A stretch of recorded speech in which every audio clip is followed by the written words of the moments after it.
Whispers followed him like a shadow clinging to his tailored Italian suits and the cold, hard gleam of his platinum watch. Sterling Thorne wasn't just a billionaire.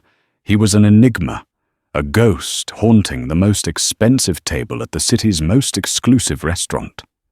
Staff trembled, patrons averted their eyes, and no one dared to cross the invisible line he drew around himself. He was a fortress of solitude built on billions, and his rudeness was the moat filled with ice water and venom. For 3 years, everyone had respected the unspoken rule, leave the beast to his solitude. Until tonight. Until the new waitress, a woman with nothing to lose, and eyes that held no fear, picked up her notepad, straightened her apron, and did the unthinkable. She walked right over. The Ethelgard restaurant wasn't merely a place to eat. It was a testament to the fact that money could indeed buy silence. The carpets were so plush they seemed to absorb sound.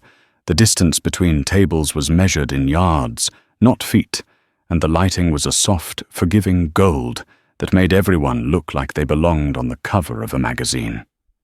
It was a world of hushed reverence, where the clinking of silverware was the loudest percussion and discretion was the most valuable item on the menu. And at the heart of this gilded silence, at the very best table with a panoramic view of the city's glittering skyline, sat its ghost Sterling Thorne. He wasn't a large man, but his presence consumed the space. Everything about him was sharp and severe, from the cut of his charcoal grey suit to the angular lines of his jaw. His dark hair was perfectly styled, not a strand out of place, and his eyes, a shade of startlingly pale blue, missed nothing and approved of even less. He came 3 times a week, Tuesday, Thursday, and Saturday, always alone, always at 7 o'clock, and always at table 7. The ritual was unchanging. He would be seated the manager, a perpetually nervous man named Philip, personally escorting him. He would place his phone, a slim black slab of polished obsidian face, down on the table. He would not open the menu. He would order a glass of black tot rum neat and the Wagyu steak, cooked medium rare with a side of asparagus no sauce. He would speak in a low-clipped monotone that forced the listener to lean in, only to be singed by the cold fire of his impatience. The veteran staff had a system, a carefully choreographed dance of avoidance. The newest servers were warned about him in hushed tones in the staff room. Don't make eye contact unless he speaks to you. A seasoned waiter named Ben had once advised a terrified trainee. Don't ask him how his meal is. Don't try to make small talk. Just deliver the food, fill his water glass from a distance, and get out. Think of yourself as a drone, a food delivery drone. Any deviation resulted in a swift, merciless execution. A waiter who once dared to ask, "Will there be anything else?" sir, was met with a glacial stare, and the words, "If there were, I would have articulated it. Are you questioning my ability to communicate my needs?" The waiter was so rattled, he dropped a tray of glasses on his way back to the kitchen and quit the next day. A hostess who smiled too brightly at him was told, "This is a restaurant, not a dental advertisement. Kindly moderate your expression." He was cruel, not in a loud, boorish way, but with a precise surgical coldness that was somehow worse. He found the exact fault line in a person's confidence and pressed down until it shattered. And so the staff left him alone, circling his table like nervous planets, orbiting a dying frozen star. Into this meticulously maintained ecosystem of fear walked Ava Quinn. Ava was not a woman who belonged at the Ethelgard. She didn't have the practiced subservient grace of the other waitresses. There was a directness to her gaze and a set to her shoulders that spoke of resilience rather than refinement. Her honey-blonde hair was pulled back in a simple, severe ponytail that was more about efficiency than style. She was pretty, with a dusting of freckles across her nose that she didn't bother to cover with makeup. But it was a practical kind of beauty, one that seemed to have no time for vanity. She was 26, but the look in her green eyes was older. They had seen the sterile white walls of hospital rooms, the flickering numbers on medical monitors, and the quiet despair that settles in when hope begins to fray.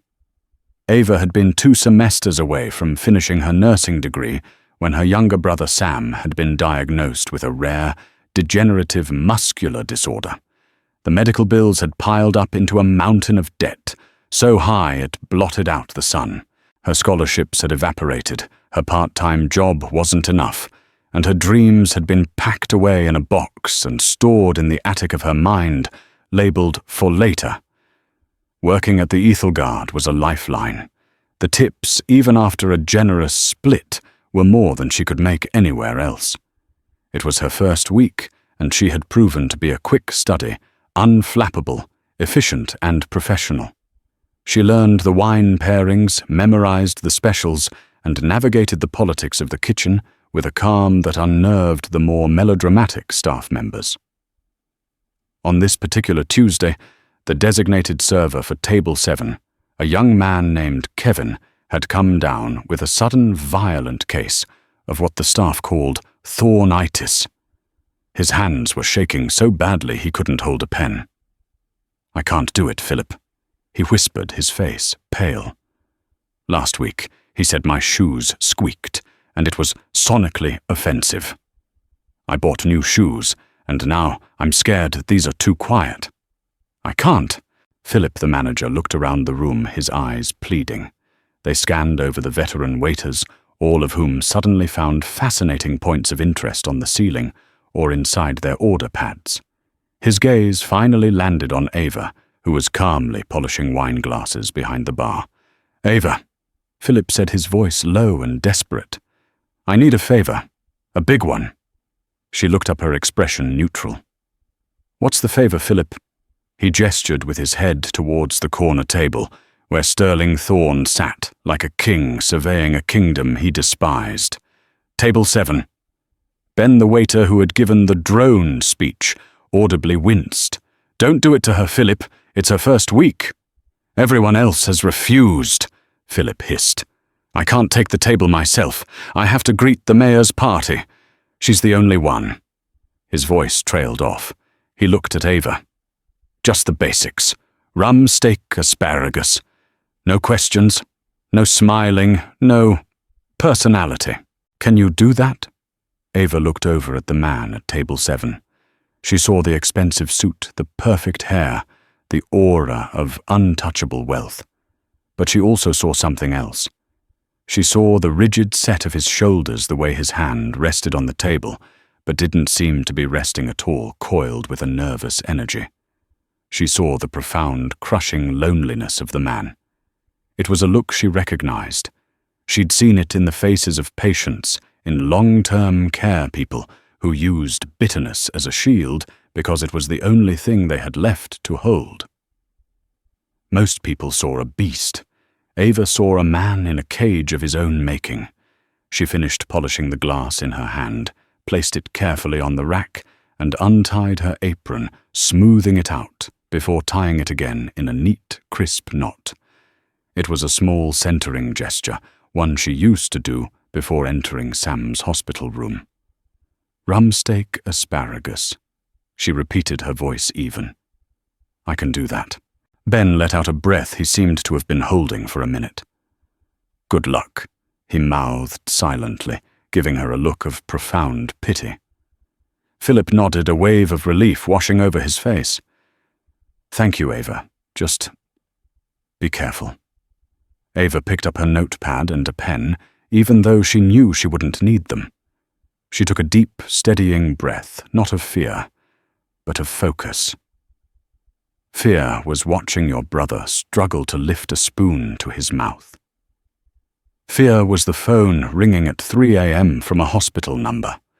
A rude billionaire in a fancy restaurant wasn't fear. It was just a job.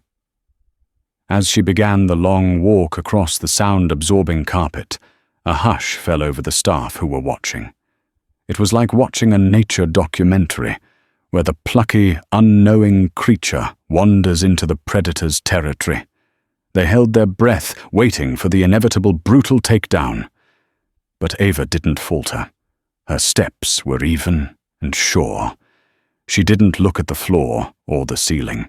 She looked directly at the man at table 7, the man no one dared approach, and walked toward him without a trace of fear. Sterling Thorne was aware of her approach long before she reached the table. He was aware of everything in his vicinity. It was a skill honed in boardrooms where sharks circled disguised in bespoke suits, and in negotiations where a single misplaced word could cost millions. He could sense the shift in the atmosphere, the subtle change in the staff's collective posture. They were watching, waiting. He hated it. He hated being a spectacle, even one of his own creation. He had already catalogued the waitress. New, probably desperate to be working here. He'd seen her earlier in the week, efficient and invisible, the two qualities he prized most in service staff. Now she was walking towards him directly into the blast radius he intentionally cultivated. He braced himself for the usual fawning terror, the stammering, the averted eyes, the slight tremble in the hands. He found it pathetic but necessary. It kept people at a distance. It kept the silence clean. She stopped beside the table, not too close, not too far. The perfect, professional distance. He didn't look up. He continued to stare at the polished grain of the mahogany table, waiting for her to speak, to stumble over her words, to give him the opening he needed, to dismiss her, and restore his solitude. The silence stretched. 1 second. 2. 5. He could feel the eyes of the entire restaurant staff on his back. She wasn't speaking. This was new. Every other server filled the void with a nervous, "Good evening, sir," or a quavering, "May I get you something to start?" Her silence was an unexpected move on the chessboard. It was in its own way a challenge. Finally, with a sigh of profound irritation, he lifted his head. His pale blue eyes prepared to cut her down. "If you are waiting for me to guess your purpose here," he began, his voice a low, dangerous purr, "you will be waiting a very long time. Speak." Ava met his gaze without flinching. Her own eyes, a warm, clear green, were steady. There was no fear in them. There was no awe. There was nothing. Just a calm, professional neutrality. It was like throwing a rock into a pond and seeing it hover in the air instead of making a splash. "Good evening," she said, her voice clear and even devoid of the tremor he'd expected. "I'll have the bar send over your black tot. And I will let the kitchen know you'd like the Wagyu medium rare with a side of asparagus, no sauce. Unless you'd prefer something different tonight." Sterling was momentarily stunned into silence. It was a triple assault on his established order. First, she had presumed his order, which was arrogant. Second, she had delivered it not as a question, but as a statement of fact, which was even more arrogant. But the third and most jarring offense was the final clause, "Unless you'd prefer something different tonight." It was a simple professional question, but to him it was a seismic event.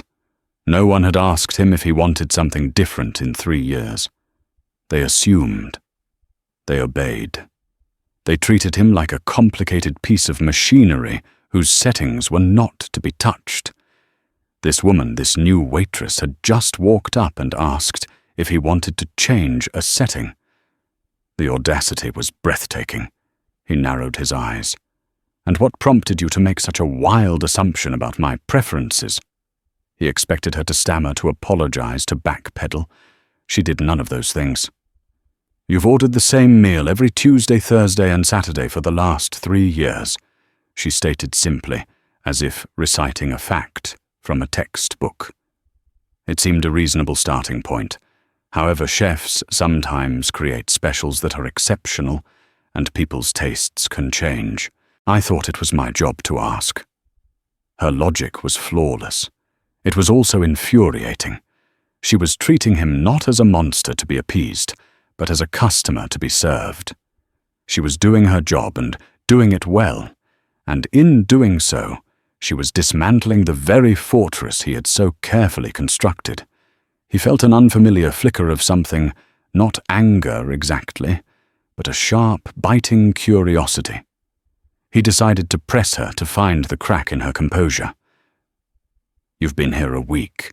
How would you know what I have ordered for 3 years?" "I asked," she said. "When I was told I would be serving this table, I asked about the customer's history and preferences. It's called being prepared."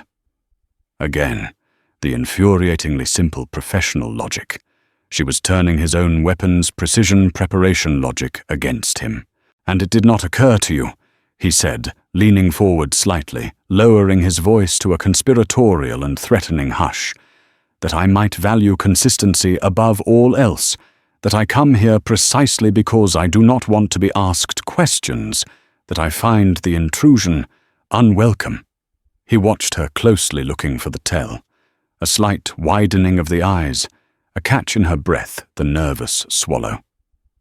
Nothing. Her expression remained placid. Her hands holding the small notepad were perfectly still. "It did occur to me," she replied, her tone matching his own quiet intensity. "It also occurred to me that a person might get stuck in a routine, not because they enjoy it, but because it's simply easier than making a new choice. Sometimes all it takes is someone to present the option." She paused, her green eyes holding his. "So the Wagyu as usual? Or would you be interested in the seared scallops with saffron risotto?" "The chef received the scallops this afternoon. They're excellent." Sterling felt as if the air had been knocked from his lungs. In one short exchange, she had not only defied him, but had diagnosed him. Stuck in a routine, not because they enjoy it, but because it's easier. The words echoed in the silent, empty chambers of his life. His penthouse apartment, curated by a designer he'd never met. His vacations to the same private island year after year. His work, the endless, grinding pursuit of more, a pursuit that had lost its flavor long ago. She had seen through the billionaire, the tyrant, the ghost of Table 7, and had seen a man stuck in a rut. And she wasn't afraid to say it. For the first time in a very, very long time, Sterling Thorne was at a loss for words. The carefully constructed persona, the armor of rudeness and wealth, had been breached, not by force but by a quiet, unflinching competence. He stared at her for a long moment. He should have her fired. He should stand up, throw a few $100 bills on the table and leave, never to return.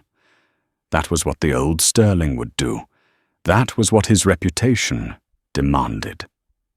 But the old Sterling was tired, and he was, to his own astonishment, intrigued.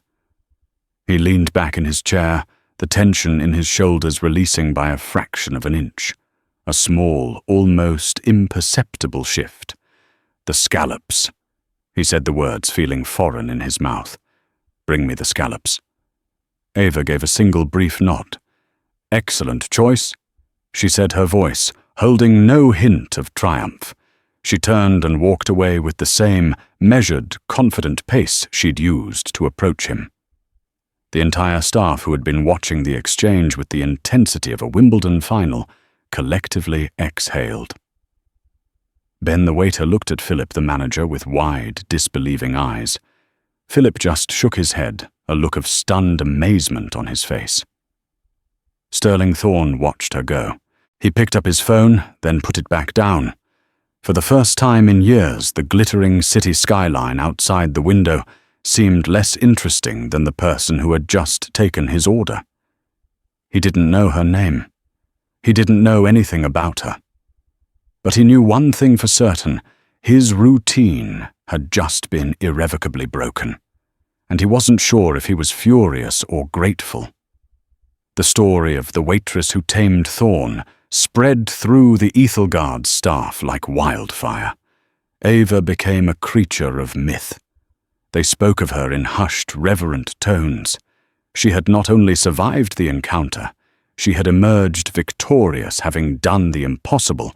She had made Sterling Thorne change his order. Ava, for her part, was oblivious to her newfound legendary status. She had treated Sterling like any other customer who seemed troubled with a firm but gentle professionalism. She had a job to do, and a brother whose mounting medical expenses were a constant nagging ache in the back of her mind. She didn't have time for restaurant gossip. Thursday came, and with it, a palpable sense of anticipation among the staff. When Sterling Thorne walked in at precisely 7 o'clock, Philip didn't even ask for volunteers. He simply looked at Ava, who nodded and picked up her notepad. This time Sterling was prepared. The intrigue from their first encounter had curdled into a kind of intellectual challenge. She was an anomaly, a puzzle he needed to solve.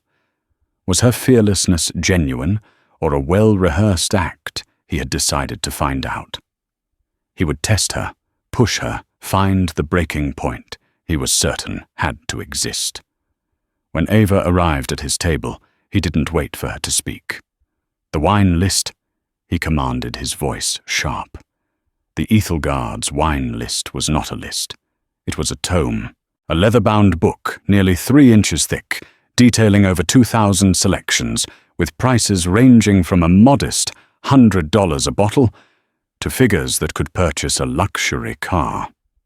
It was a test of knowledge and composure. Ava retrieved it without a word and placed it on the table. Sterling let it sit there for a full minute, then tapped a finger on a particularly obscure section. "I'm considering a red from the Pauillac region, 1982 vintage.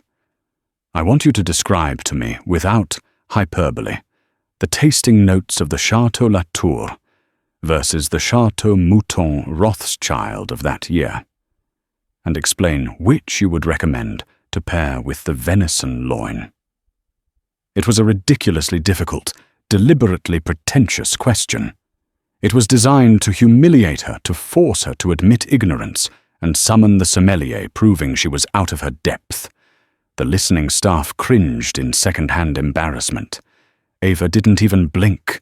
She had spent 2 sleepless nights after her first shift studying the wine Bible, driven by the same obsessive focus that had nearly made her a top-tier nurse.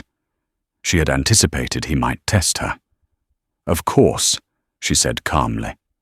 "The 82 Latour is known for its immense structure and power. You'd find notes of Cassius graphite and cedar. It's a very masculine, powerful wine, still formidable even after all these years. The Mouton Rothschild from the same year is more opulent, more flamboyant. It has a signature note of black currant liqueur, Asian spices, and roasted coffee. It's considered a more hedonistic experience." She paused, meeting his gaze. "Frankly, for the venison, both are excellent choices. However, the gamey quality of the loin would be beautifully complemented by the earthy mineral undertones of the Latour. The Mouton, while spectacular, might overwhelm the subtler notes of the juniper berry just the chef uses. I would recommend the Latour." Sterling stared at her, his expression unreadable. He had expected her to fail. He had not expected a masterclass in oenology delivered with the cool confidence of a seasoned sommelier. He felt that same jolt again, the disorienting mix of fury and fascination. He had set a trap, and she had gracefully sidestepped it without even acknowledging it was there. "Very well," he said. His voice clipped. "Bring the Latour." The rest of the meal was a series of similar tests. He complained the water was a degree too cold. She replaced it without comment. He asked for a specific type of artisanal salt that wasn't on the menu. She procured it from the kitchen within minutes. explaining the chef kept a private stash for certain dishes. He was relentless, and she was immovable, a rock meeting the tide again and again. He was so focused on his game of wits with Ava that he didn't notice their arrival until they were standing directly beside his table, casting a long shadow over him. "Sterling, fancy seeing you here. I thought you'd be holed up in your glass tower counting your money." The voice was smooth, confident, and laced with a familiar mocking tone that made the blood in Sterling's veins turn to ice. He looked up slowly. Robert Vance stood there, a man with a politician's smile and a predator's eyes, and on his arm, looking radiant in a sapphire dress, was Genevieve Croft. Genevieve, his former fiancée, the woman who had co-signed the death warrant of his first company, and his heart. Her hair was a shade blonder, her smile a little tighter, but it was her. The ghost from a past he had tried to bury under a mountain of work and bitterness. The carefully controlled mask on Sterling's face didn't just crack, it shattered. For a split second, a look of raw, profound pain flashed in his eyes. He looked winded, like he'd been punched in the gut. His posture, usually so rigid and commanding, slumped. Robert's smile widened. He saw the hit had landed. Still enjoying the simple pleasures I see. Steak and wine. So predictable. "Robert," Sterling said, his voice strained tight. "Genevieve." "It's been a long time, Sterling," Genevieve said, her voice a cool melody that was torture to his ears. She didn't look at him with hatred or even pity. She looked at him with a polite, dismissive indifference that was infinitely more painful. "You're looking... well." It was a lie, and all three of them knew it. He looked haunted. The entire restaurant seemed to be holding its breath. Ava, who had been approaching with the decanted Latour, stopped a few feet away, instantly recognizing the shift in atmosphere. She saw the two newcomers, their smug, predatory confidence, and she saw Sterling, who suddenly looked small and broken at his vast, empty table. The rude billionaire, the tyrant, had vanished, replaced by a man drowning in plain sight. This wasn't a customer to be managed anymore. This was a person in distress. The nurse in her, the part of her that was trained to see symptoms and act, took over. She saw Robert Vance, lean in his voice, dropping to a low taunt meant only for Sterling. "We're celebrating, actually. Vance Croft just closed the acquisition of the Phoenix Initiative. Your old project. Thought you'd like to know. We're finally going to make it profitable." That was it. The Phoenix Initiative was Sterling's passion project, the one he had built from the ground up, the company they had stolen from him. This was not a chance encounter. It was a deliberately cruel victory lap. Sterling's hand, resting on the table, clenched into a fist so tight his knuckles turned white. He looked trapped, humiliated. Ava acted. She moved forward with purpose, her face a mask of serene professionalism. She arrived at the table as if she hadn't noticed the tense drama unfolding. "Pardon the interruption," she said, her voice cutting cleanly through the toxic air. She didn't look at Robert or Genevieve. She addressed only Sterling. "Mr. Thorne, my apologies. The chef has just informed me that the venison loin he set aside for you does not meet his standards. He is profoundly sorry and insists on preparing the Dover sole for you instead with his compliments. It will take approximately 20 minutes. Sterling stared at her, confused. Robert and Genevieve looked at her with annoyance, their performance interrupted by a mere waitress. "What are you talking about?" Robert snapped. "We're having a conversation here." Ava finally turned her gaze to him, but it was distant, as if looking at a piece of furniture. "My apologies, sir," she said coolly. "I'm speaking with my customer." She then returned her full attention to Sterling. 20 minutes, sir. It will give you a moment. Perhaps you'd like to take a call in the foyer while you wait." It was a masterful performance. She had given him an excuse, a plausible reason to leave the table without looking like he was fleeing. She had created an escape hatch where there had been none. Understanding dawned in Sterling's eyes.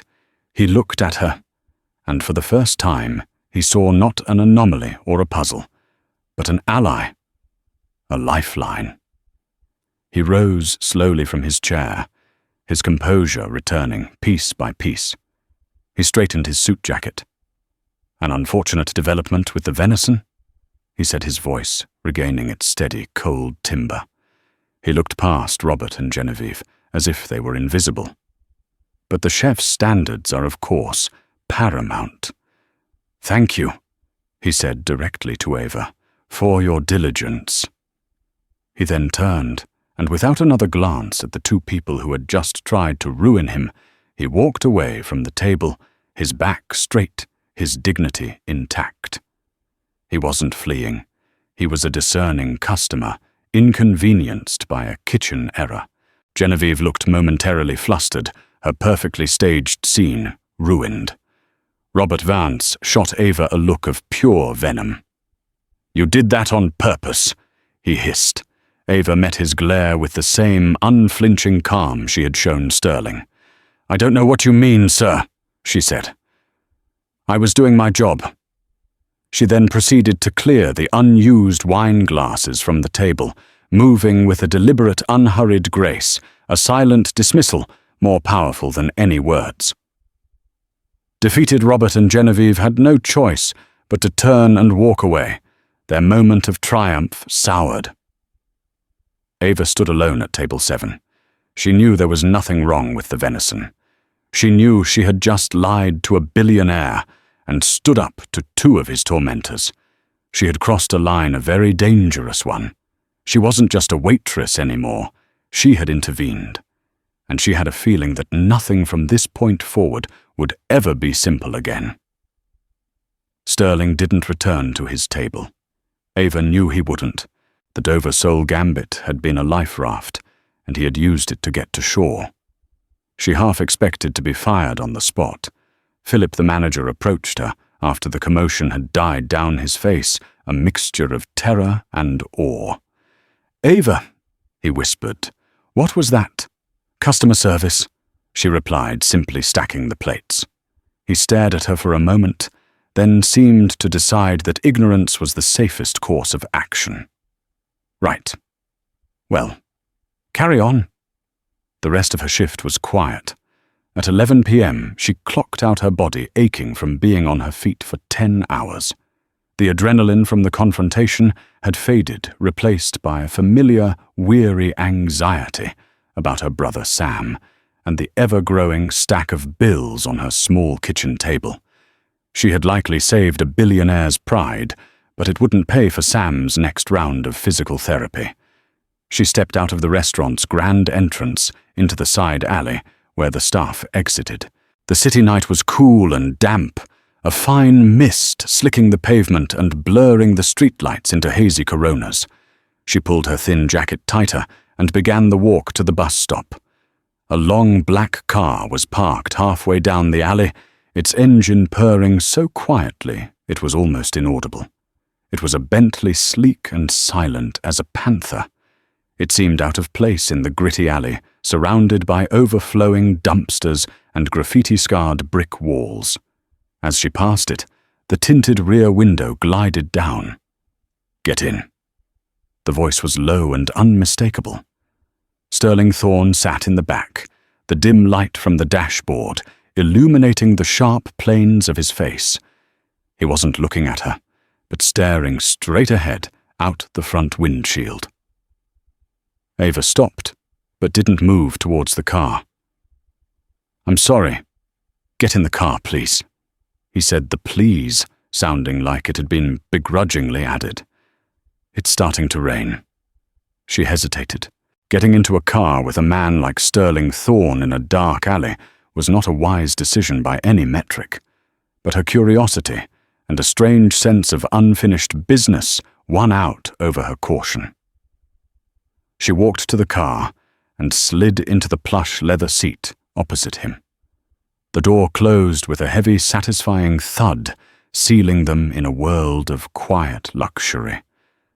The scent was of expensive leather and the faint, clean smell of rain on a wool coat.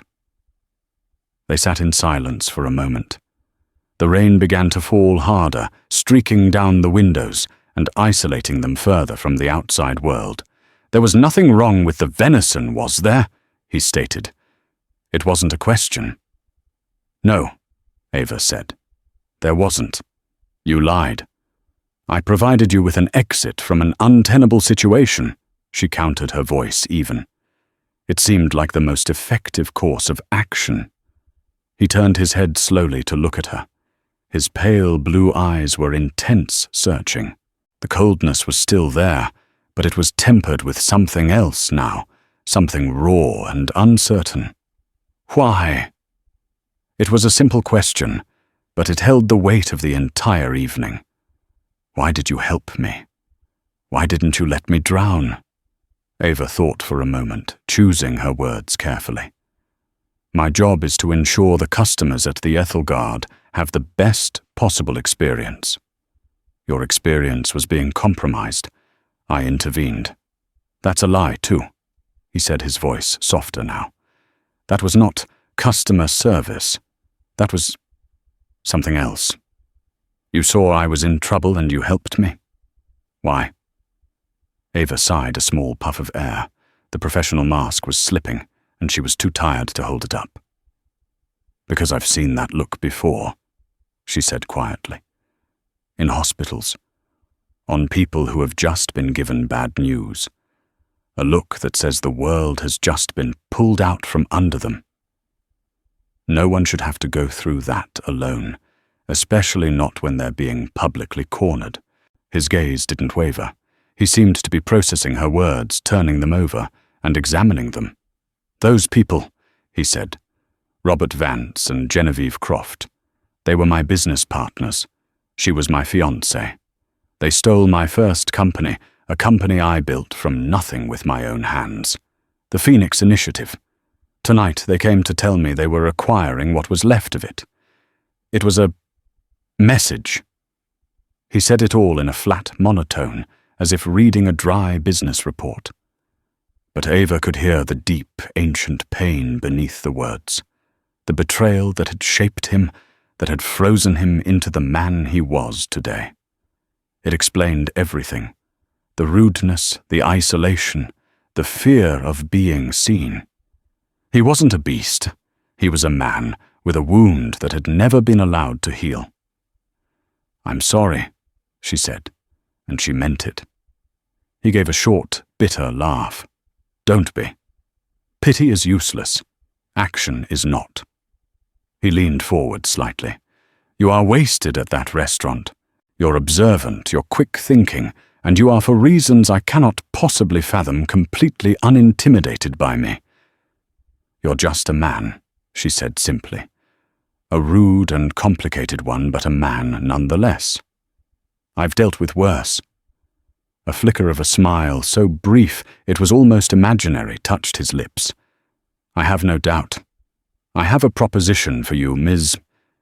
He paused, realizing he didn't even know her name. "Ava Quinn." "Ms. Quinn," he continued, "I require a new executive assistant. My last one quit because I found her organizational system to be an insult to the principles of basic logic. The one before that cried. The one before that I fired for using 3 exclamation points in an email." "You sound like a terrible boss," Ava stated without judgment. "I am a terrible boss," he agreed. "I am demanding, impatient, and I expect perfection. I will also pay you 3 times what you make at that restaurant, including tips, and I will cover in full any and all medical expenses for your immediate family." Ava froze. It was as if he had reached into her chest and plucked out her deepest, most desperate secret. "How? How do you know about that? I am a billionaire, Ms. Quinn. Information is the most valuable currency there is. When an anomaly like you enters my orbit, I investigate. Your brother Samuel Quinn. Muscular degeneration. Mounting medical debt. You dropped out of a promising nursing program at Johns Hopkins to care for him. You are overqualified, overburdened, and you are exactly what I need. Ava felt a wave of cold fury wash over her. He had dug into her life, laid her bare without her permission. It was an appalling invasion of privacy. You had no right. I had every right. He countered, his voice hard again. I do not hire people I know nothing about. I needed to understand why you are fearless. Now I do. You've faced real problems. A grumpy billionaire doesn't even register. She stared at him, torn between outrage and a dizzying sense of hope. The money was life-changing. It wasn't just about paying bills. It was about getting Sam the best care, the best specialists, maybe even experimental treatments. It was a key to a door she thought would forever be locked. But the cost was working for this man. This brilliant, broken, invasive man. This isn't a job offer, is it? She said shrewdly. This is another test. You want to see if I'm for sale. Everything and everyone is for sale, Miss Quinn. He said, the cynical billionaire returning. The question is the price. I'm not buying your loyalty. I'm buying your competence. The same mind door that deduced the Latour was a better pairing than the Mouton. The same mind that fabricated a story about Dover Soul in 10 seconds to diffuse a hostile situation. I don't need your friendship. I need your brain. He let the offer hang in the air between them, a glittering, dangerous thing. Ava looked out the rain-streaked window at the bus stop down the street. She could say no. She could walk away, preserve her privacy and her pride. She could get on that bus, go home to her tiny apartment, and continue to fight a losing battle against a mountain of debt. Or she could get out of the alley and into the world. She thought of Sam, of his quiet courage, in the face of a body that was failing him. He never complained. He just kept fighting. She had to do the same. This man, Sterling Thorne, was not her enemy. He was an opportunity, a difficult, complicated, infuriating opportunity. She turned back to him, her green eyes clear and resolved. I have conditions. Sterling raised an eyebrow, intrigued. Go on. My hours are 9 to 6. Not a minute more unless it's a genuine emergency. My weekends are my own. You will not speak to me in the manner you speak to your other employees. You will be direct, but you will be civil, and you will never ever dig into my private life again, without my express permission. All communication about my family goes through me. She had laid down the law to a man who obeyed no laws but his own. He stared at her, a long, assessing look. She had not only accepted his challenge, she had set the terms of engagement. Finally, he gave a single sharp nod. Acceptable. He tapped on the glass partition. My driver will take you home. My attorneys will have a contract messengered to you in the morning. Be at my office, Thorne Industries headquarters, Monday morning, 8:55. I said 9, Ava reminded him. And I value punctuality, he countered. 8:55. With that, he opened his door and stepped out into the rain, disappearing into the night, without another word, leaving Ava alone in the back of the silent, magnificent car.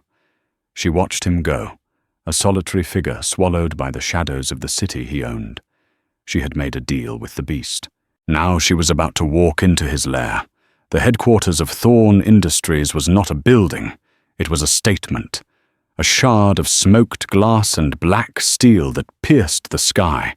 It was designed to intimidate, to project power and unassailable wealth. The lobby was a cavern of Italian marble and abstract art that probably cost more than the gross domestic product of a small country.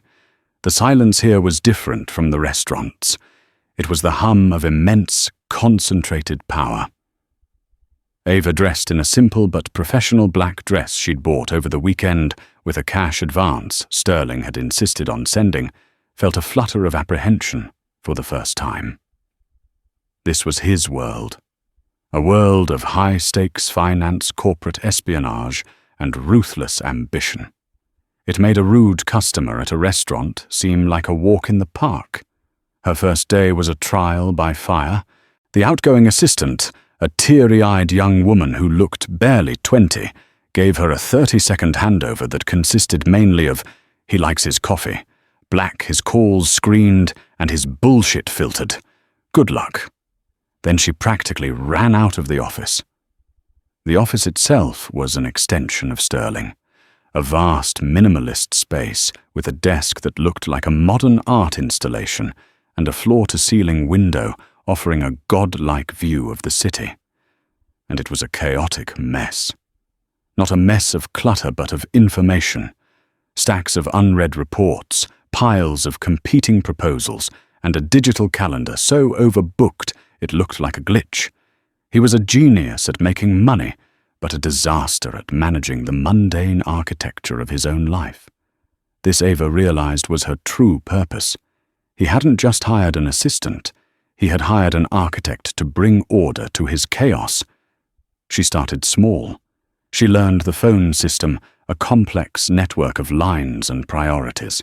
She fielded calls from irate investors, sycophantic partners, and ambitious underlings, all with the same calm, impenetrable politeness she had used at the restaurant.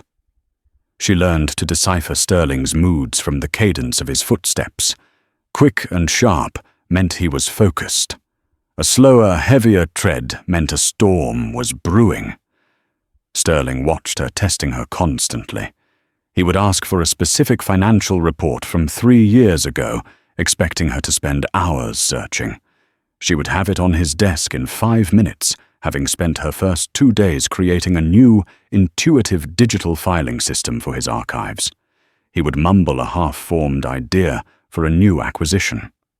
An hour later, she would present him with a concise one-page brief on the target company, including their financials, leadership, and potential vulnerabilities. She was not just his assistant. She was becoming his external processor. She anticipated his needs, filtered out the noise, and presented him with clear, actionable information.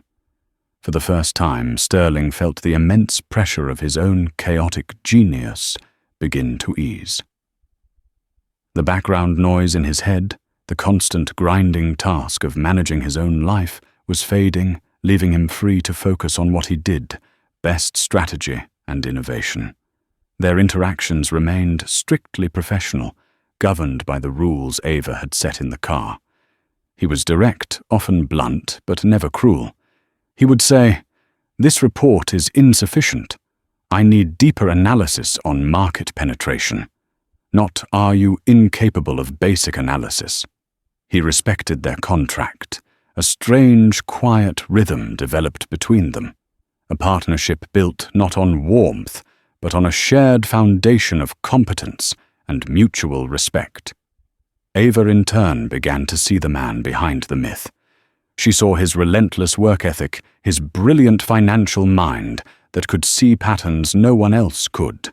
She saw him in moments of quiet contemplation, staring out at the city, the weight of his empire etched on his face. The wound from his past with Robert Vance and Genevieve Croft was still there, a shadow she could sense in his moments of quiet. It was the source of his paranoia, his inability to trust, and the source of that paranoia was about to launch a full-scale assault. One afternoon, a week into her new job, Sterling was in a tense, closed-door meeting with his board. Ava was at her desk when a name flashed on the caller ID that made her blood run cold: Robert Vance. Her first instinct was to reject the call to shield Sterling from him, but her second, more calculated thought was that information was power. She needed to know what he wanted. She answered the call. Sterling Thorne's office. "Put me through to him," Robert's voice commanded, oozing with false cordiality.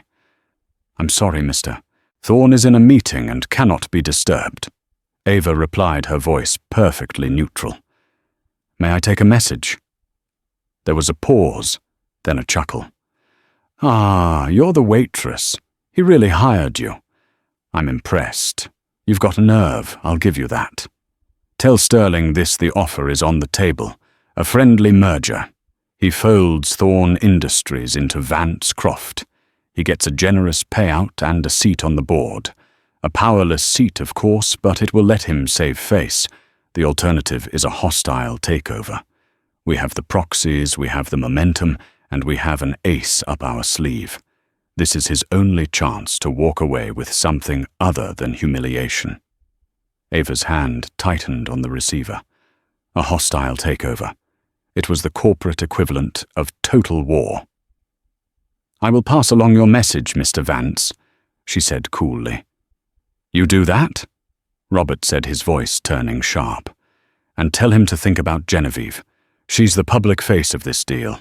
The press will have a field day. Business magnate loses second company to ex-fiancé. The narrative is just too delicious. He has 48 hours. Robert hung up, leaving a dial tone buzzing in Ava's ear.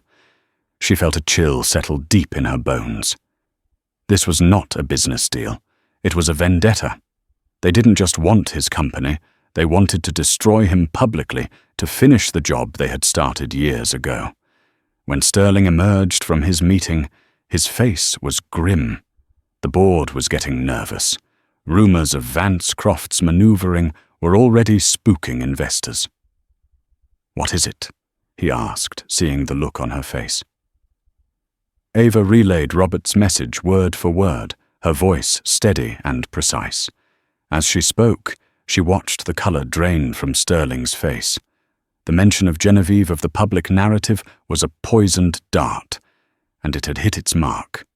He sank into the chair behind his desk, looking not like a titan of industry, but like a man facing a firing squad. "They've been planning this for years," he said, his voice hollow. "Using the capital and connections they built from what they stole from me to come back and take the rest." He ran a hand through his hair, a rare crack in his perfect veneer. "The ace up his sleeve. It has to be something from the Phoenix days. Some piece of leverage I've forgotten." He looked defeated. The ghost of his past had risen, and this time it was threatening to consume everything. Ava looked at the man before her. She saw the pain, the exhaustion, the old wound torn open again. But she also remembered the promise she'd made to herself and to her brother. She was a fighter, and her boss, her complicated, infuriating, brilliant boss, was in the fight of his life. "No," she said, her voice cutting through his despair. He looked up, startled. "No. No," she repeated, her voice firm. "You are not going to roll over. You are not going to let them win. There is always another option. We just haven't found it yet." She walked over to the stacks of old files and reports she had spent a week organizing. "You said he has something from the Phoenix days. So we're going to go through the Phoenix days. Every document, every contract, every email. We're going to find his ace, and then we're going to trump it." Sterling stared at her, at this incredible woman who had gone from serving him wine to planning his defense strategy in the space of a few weeks. Her eyes were bright with a fierce, intelligent light. She was not offering him pity. She was offering him a plan. She was offering him a fight. A slow fire began to burn in his chest, chasing away the cold despair. He had been alone for so long, fighting his demons in solitude. For the first time, he had an ally in his corner. He stood up, the slump gone from his shoulders. "Where do we start?" he asked. Ava pulled a large archive box onto a clear table. "We start at the beginning. For the next 48 hours, they didn't leave the office. They worked side by side, fueled by black coffee and a desperate sense of urgency. They were a general and his lieutenant planning for the battle that would define their future, searching through the ghosts of the past for the weapon that would save them. The storm had arrived. The 40th floor of Thorne Industries became a war room. For nearly 48 hours they worked in a state of focused synergy, surrounded by coffee cups and mountains of old files.